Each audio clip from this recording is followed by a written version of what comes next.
박근혜 전 대통령의 달성군 사제가 가세연에 의해서 이제 가압류당했다. 이게 박근혜 전 대통령이 2022년 1월 달에 이제 특별 사면으로 석방이 됐습니다. 그 후에 이제 어디에 박근혜 대통령이 머물 것인가 하는 게 이제 관심사였는데 달성군 유갑 쌍계리에 사절을 하나 만들었죠. 그 대지 면적인 뭐 지방이니까 꽤 큽니다. 1672제곱미터였고 지하 1층, 지상 2층이었는데 요거를 만들면서 빚이 있었고 그 빚을 다 갚지 않았다라고 해서 이제 결국은 법적인 가압류까지 들어간 상태다라고 기사가 나왔습니다. 그 내용을 보니까 특이하게도 여러분들이 잘 아시는 김세희, 강용석 뭐 이런 이름이 나옵니다. 좀 놀랐어요. 이 당시에 2023년 7월에 이제 유영하 변호사가 설명을 한 적이 있는데 요 사절을 마련을 하면서 가세연으로부터 25억 원을 빌렸다. 그런 다음에 15억 원은 2023년 7월입니다. 그때 이미 이제 15억 원은 갚았고 남은 10억 원은 추후 정산을 하겠다라고 얘기를 했는데 그 10억 원이 아직도 갚아지지 않아서 지금 이번에 가세연이죠. 그 김세희 씨와 가세연이 요 빚을 빨리 갚으시오라고 하면서 이제 가처분에 들어간 겁니다. 아니 그 10억을 못 갚았던 부분에 대해서 지금 유영하 변호사 쪽에서 하는 말은 네. 제가 다른 쪽을 통해서 좀 들었습니다. 예. 사실 내가 깜짝 놀랐거든요. 무슨 이런 일이 그렇습니다. 있을 수 있냐. 이 박근혜 대통령 사절을 매입한다 이랬을 때 솔직히 말해서 김세희, 강용석 그리고 강용석이 가세연을 내세우면서 얼마나 이걸 뿌듯해하고 자랑스럽게 얘기를 했습니까? 그러면서 그렇습니다. 박근혜 대통령이 옥중에서 쓴 서신 책, 서신으로 돼가 있는 그 책 그걸 그 자기들이 주소를 해서 출판을 했잖아요. 네. 그래서 이번에 유영하 의원이 한 얘기는 딱 그거예요. 원래 책 인쇄가 10억 원 보장한다 그랬다. 네. 그 말 누구에게 들었냐? 김세희가 그랬다. 그런데 지금 7억 원 그 인쇄가 됐다고 한다. 네. 그러면 10억이 아니고 3억 남은 거예요. 그렇죠. 그래서 지금 유영하 의원 쪽에서 낸 답변서가 아마 그런 식으로 돼가 있는 것 같습니다. 그렇군요. 지금 이쪽에서는 정산 문제지 돈을 안 갚은 것이 아니다. 이 얘기고 지금 그쪽에서는 아직 10억을 못 받았다 이래서 대의금 반환 청구 소송을 한 것이고 네. 그래서 가압류를 했단 말이에요. 네. 뭐 다들 아시겠지만 가압류를 한 것은 압류와는 다르지만 그래도 가압류되어 있는 기간 동안에는 매매도 못하고 뭐 어디에 다른 처분을 일치 못합니다. 네. 못하니까 담보 제공도 못하고요. 네. 이러니까 그 집으로 달리 돈을 마련할 길은 없고 이제 박근혜 전 대통령이 이 얼마나 망신스러운 일이에요. 네. 그리고 유영하 의원이 전적으로 아마 이걸 책임을 지고 있는 모양인데 네. 원래 그 가세인 쪽에서 한 말대로라면 인세가 10억 원 들어온다고 했으니까 네. 인세로 다 정산되는 줄 알았는데 네. 그게 아니었다 이 얘기입니다. 그 지금 일단 양측 주장이 조금 다르고 이제 팩트 관계도 이 양측 주장이 조금씩 다른 것 같은데요. 김세희 씨 측에서는 사저 매입 과정에서 가세연 측이죠. 그러니까 가세연 법인하고 이제 개인이겠죠. 25억 원을 현금으로 빌렸다. 그래서 김세희 개인 명의로 21억 원, 그다음에 변호사 강용석 명의로 3억 원, 가세연 법인 명의로 1억 원을 이제 빌려준 거라는 거예요. 그 다음에 사전 매입 2달 뒤 김세희와 강 변호사한테 강용석에게는 15억 원이 변제됐지만 그러니까 25억 중에 15억 변제됐으니까 10억이 남았죠. 나머지 10억은 4년이 지난 지금까지도 상환이 되지 않았다. 이제 이렇게 얘기를 하고 있는 거예요. 그런데 말씀하신 대로 지금 그 유영하 변호사 측에서는 2021년 12월에 이제 책이 나왔습니다. 그림은 아무에게나 생기지 않습니다라는 박근혜 전 대통령의 당시에 이제 옥중 서신을 책으로 묶어서 낸 겁니다. 그래서 가세연은 방송에서도 저도 이런 거는 제 기억에 남아 있는데 책 출간할 때 이 수익금이 다 박근혜 전 대통령에게 간다라고 얘기를 여러 번 했었던 걸로 저는 알고 있습니다. 그래서 많은 분들이 책도 구입하고 슈퍼챗도 쏴주고 해서 여러 활동들을 했던 걸로 아는데 지금 요 책 관련 얘기는 지금 김세희 씨 주장에는 전혀 들어가 있지 않아요. 그러니까 책은 그냥 빼고 25억 빌려가서 15억 갚았으니까 10억이 남았다. 빚 갚으시오. 지금 이 얘기인 거고 유영아 변호사 측에서는 무슨 소리냐. 그 10억은 원래 그 박근혜 옥중서 시인을 출간해서 남는 수익금 10억 원으로 그야말로 처리하려고 상기하려고 하지 않았느냐. 그런데 그게 10억 원이 벌리지 않고 당신들 주장대로 7억 원만 버렸다면 그러면은 결국은 7억 원을 인정하더라도 우리가 갚아야 될 금액은 3억에 불과한데 왜 지금 10억이라고 하느냐라는 이제 입장으로 정리가 되는 것 같습니다. 그런데 하나 또 확실한 것은 네. 당시에 이제 박근혜 대통령을 그렇게 후원하고 지원한다 이래서 가세윤과 이 김세희 그리고 이 강의원 이 모두 다 지지자들로부터 열렬한 박수를 받고 그렇습니다. 아까 말씀하신 대로 슈퍼챗도 엄청나게 들어오고 네. 했단 말이에요. 그래서 난 이 문제는 이렇게 소송을 해야 될 문제인가 하는 생각이 들더라고요. 보니까. 그래서 그 이제 출판 부문 있잖아요. 네.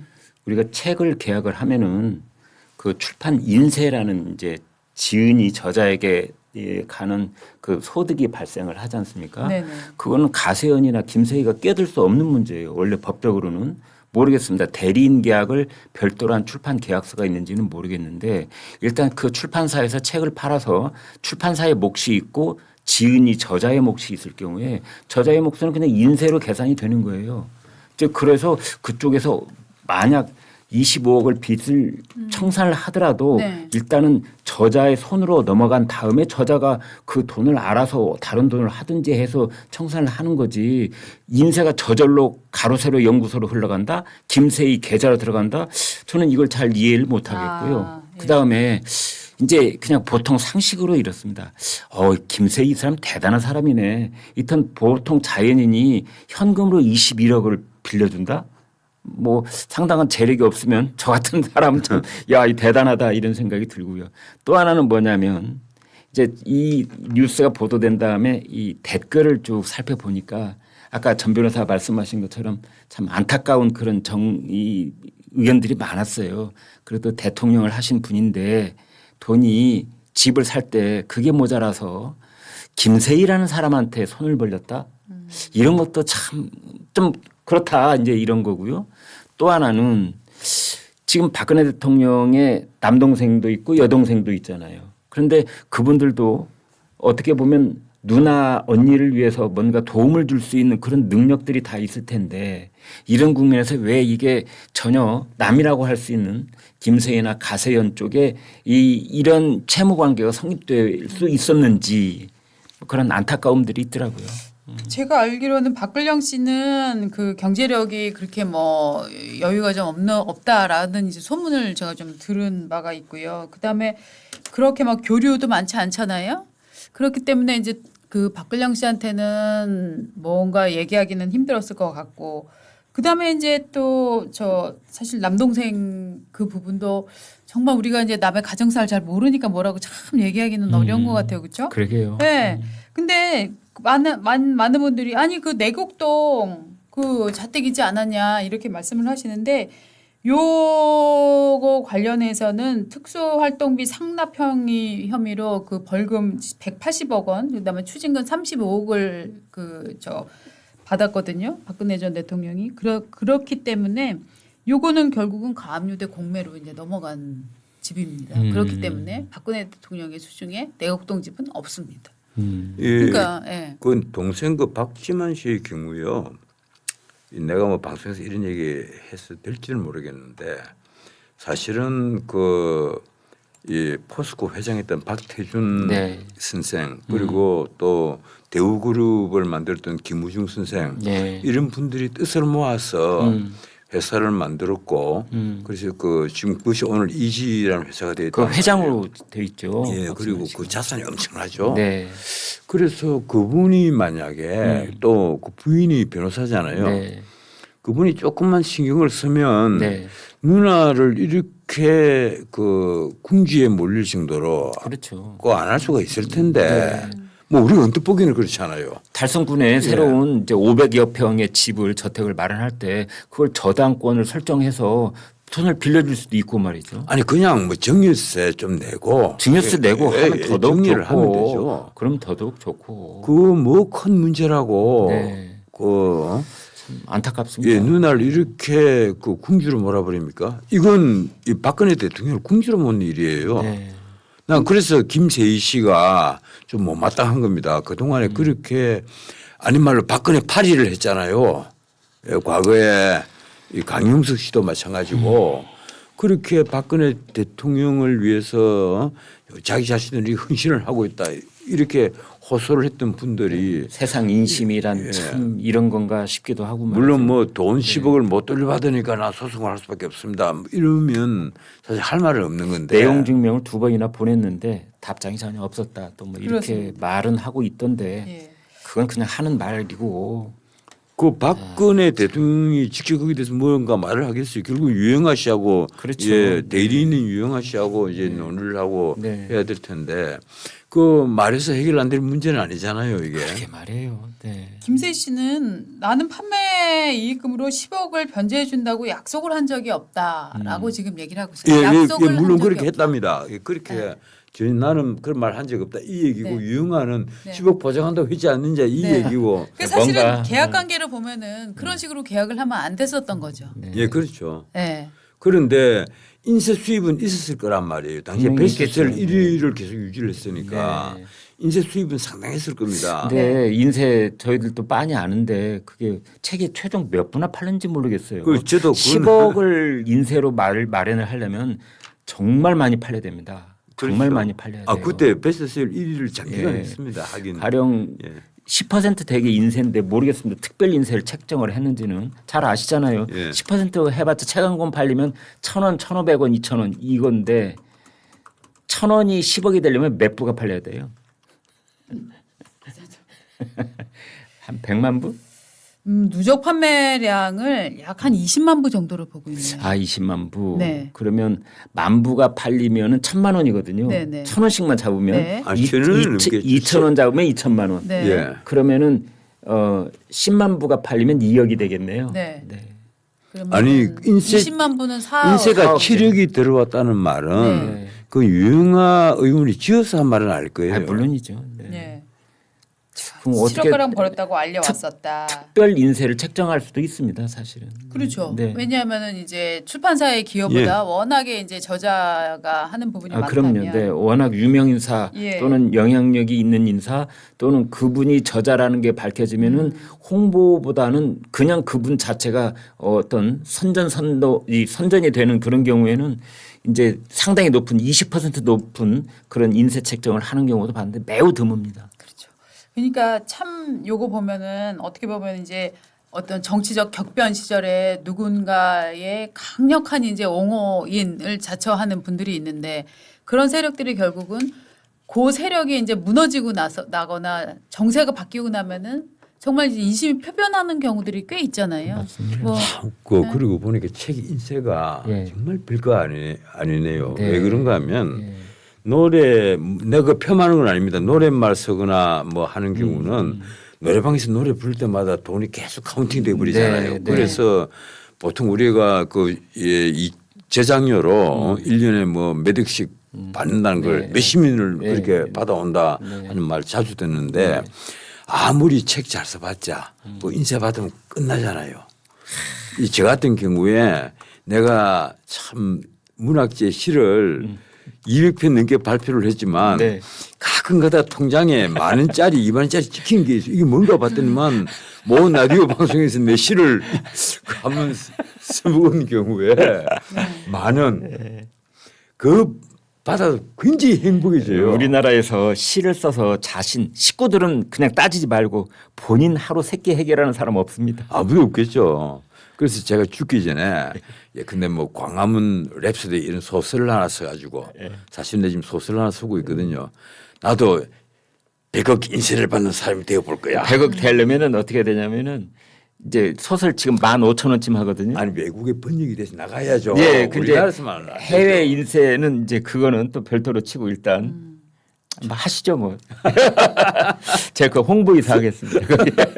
저는 재밌는 사실을 또 발견했는데 박근혜 전 대통령 관련해서 이제 유죄 판결 혐의 내용을 보면은 뇌물 혐의, 삼성, 롯데, SK로부터 승마 지원금 명목으로 73억 원 요거 받은 혐의, 그다음에 직권 남용 및 강요가 있는데 미르 K스포츠 재단과 출연금 모금 과정에서 기업들에게 압력을 행사한 혐의, 즉 이것도 돈을 땡긴 혐의 뭐 이런 거거든요. 그러니까 박근혜 전 대통령 관련해서 유죄 판결 부분은 참 부정한 돈을 땡겼다라는 부분들이 꽤 많이 있는데 그런 부정한 돈을 땡겼다는 전 대통령은 지금 빚 10억 뭐 이 문제를 갖고 지금 이런 논란을 당하고 근데 있고. 그러게 말이에요. 근데 네. 그 혹시 오해할지 모르니까 네. 시청자들을 위해서 한 말씀 꼭 드려야 되겠는데 미러 그리고 K스포츠를 통해서 돈을 뭐 73억인가 받았다는 부분 네. 그건 무죄를 받았습니다. 대부분에서 무죄가 됐고 결국 참 그 부분은 금이 그 안에 800억이죠. 800, 예, 800억이죠. 그리고 73억은 이제 말 그 임대료거든요. 네, 그렇지. 그 정유라는 당시에 승인이었어요. 네. 승인이고 그 어머니인 최서운이 딸인데 최서운과 박근혜 대통령이 경제 공동체다. 그렇죠. 이 이유에다가 또 그 뇌물이 되려면 누군가가 청탁을 해야 되잖아요. 네. 그 돈을 그 지휘를 할 수 있는 삼성그룹의 후계자 네. 이재용 부회장이 이 승계를 하는데 편의를 봐달라 이래서 묵시적 청탁을 했고 독대를 할 때 박근혜 대통령은 이심전심으로 예, 거기도 관심법이었어요. 예, 청탁이 무엇인지를 잘 알고 네. 이를 수락을 했다. 이런 판결을 김명수 대법원에서 한 거예요. 묵시적 청탁 그리고 경제 공동체. 지금 우리나라 부부도 별산제잖아요. 그래서 내가 최소한 이 부분은 이제 재심을 청구할 때다. 이 김명수 살았을 때 재심을 청구를 해서 그 대법원이 얼마나 허무맹랑한 판결을 했는가를 네. 역사에 기록을 해야만 합니다. 그 허무맹랑한 게 아직도 맞습니다. 구글에 여러분 박근혜 비자금이라고 검색을 해보시면 첫 번째 나오는 기사가 뭐냐면은 세월호 보험금 4천억 원 박근혜 스위스 계좌로 이체됐다 이런 기사가 나옵니다. 그 다음에 안민석 씨는 최순실에게 수조 원의 지금 저 돈이 있다고 400조인가 그랬어요. 수조가 400조였나? 400조인가 그래서 하여튼 근데 지금 그래서 10억 원 때문에 지금 박근혜 전 대통령은 이 지금 어떻게 보면 부끄럽고 망신살스러운 일을 지금 당하고 있습니다. 유럽에 감춰놓은 수백조를 들통을 낼 수가 없으니까 네. 그렇게 하는 거겠죠. 아 이런 또 논리를 만들 수 있겠네요. 이건 또 무슨 음모론입니까? 그러니까 재밌네요. 참 그런데 네. 이 딴 거는 몰라도 이 박근혜에게 뒤집어 씌워진 뇌물 범죄, 네, 나 네, 이건 네. 반드시 재심을 해야 된다고 맞습니다. 믿습니다. 예, 맞습니다. 나 그게 뇌물이라면요, 우리 형법에 가서 다 바꿔야 돼요. 네. 싹 다 바꿔야 돼요. 예. 경제 공동체라는 이 개념도 다시 한번 사실은 좀 봐야 됩니다. 그래서 나는 이런 국가적 사건이 있을 때마다 네. 자꾸 내가 하품을 하게 되는 게 이번에도 그렇잖아요. 대통령이 비상대권을 행사했다고 해서 내란이다. 이것도 나중에 세월이 많이 흐른 뒤에 네. 어떻게 얘기를 하겠어요. 그렇습니다. 어떻게 볼지 그것도 아직도 여전히 또 역사가 시간이 흐르는 어떻게 될지도 또 봐야 되는 또 사건인 것 같아요. 한덕수 전 총리 때는 이제 이진관 판사가 네. 이제 계엄은 내란이다 네. 이렇게 못을 박아 버렸는데 그렇습니다. 2월 19일에 있을 이제 지기현 판사는 어떻게 판단을 할지 네, 참 초미의 관심입니다. 맞습니다. 예.